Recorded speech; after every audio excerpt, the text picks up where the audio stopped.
Yep, around the house we have got a treat for you. I have a piece of 304 stainless steel brake line. I have been using this Titan double flare for probably a year and a half now, and it's a great tool. But I've gotten a lot of questions on will it do stainless steel, and to answer your question, yes, it does a great job on stainless steel. I went through and did some tests on deburring, not deburring, going fast, going slow, messing with the depth a little bit of the actual double flare.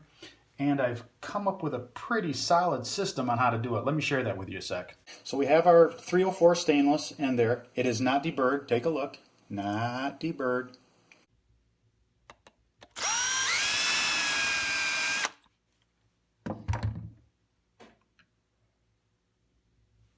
In other words, we just cut it with our tubing cutter and we left it the way it is. So let's set our depth of our bubble first, right? So we take our block. This is the block that we use to set it. Tighten it in there. There it is. And move that so you can take your, just loosen it up just a little bit. There we go. So you can take and move that in, and it hits that block. So that sets your depth. But what I found is that you have to back it off just about 1/16 of an inch. What I found is that the factory flare is not quite as tall as a flare that I can make. So here's a flare that I made just a little while ago, and I offset it. So they're almost the same. This is the one that came from the factory. This is the one that I made. Now if you don't offset it a little bit, let's see, I've got one on this piece of paper here. Yeah, this one should show you. Maybe, I don't know if you'll be able to pick up the difference. It's really subtle, but in person you can see it. The depth, the actual height of the double flare is fatter, or taller, I guess. And I just wanted to get it as close to factory as I can. So I just offset it a little bit. In other words, just pull it back off the block just a hair, and you'll know immediately after you make the flare if you were right or not.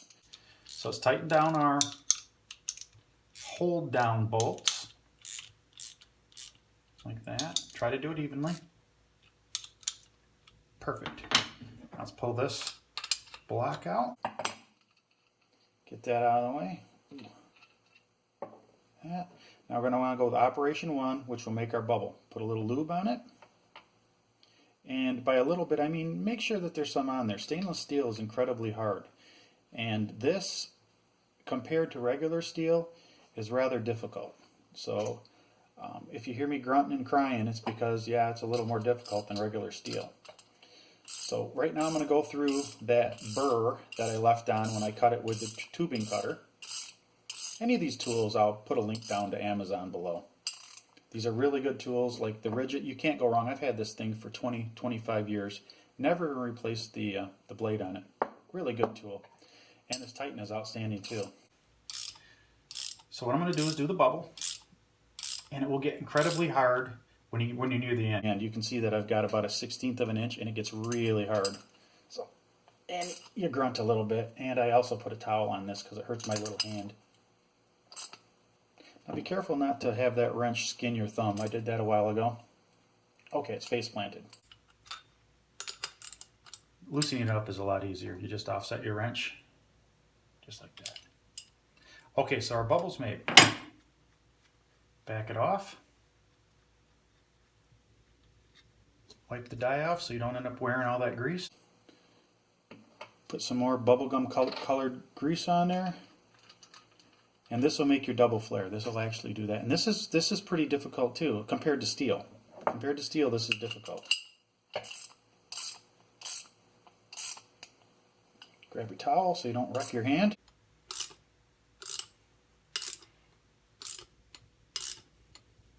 Oof.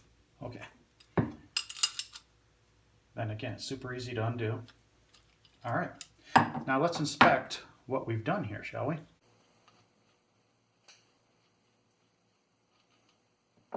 And these dies are a little warm, but they're not hot.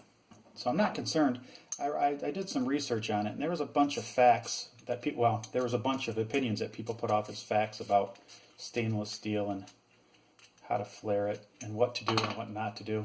I just basically did it the same as steel. Works out fine. And there is your flare. And that looks okay. There's nothing wrong with that. So let's tighten this back down so I can cut it. The Titan also really holds your brake line so you don't have to try to grab a wrench and put it on there and scratch it. The Titan will clamp right down on it and you just spin it. It's super easy. A little bit of a turn, a little bit of a turn, a little bit of a turn. I'm not going to say that every time. And you'll feel when it's about ready to give. There it is. Now let's check it with an actual fitting. See how it looks. That looks fabulous. I don't think you're going to have a problem with that. Well, if you liked the video, why don't you consider subscribing to the channel? And if you got anything out of this video, hit that like button. It helps with the analytics to get our channel recognized and get these videos seen. This is Hap for Hap Around the House. Thanks for watching. We'll see you next time.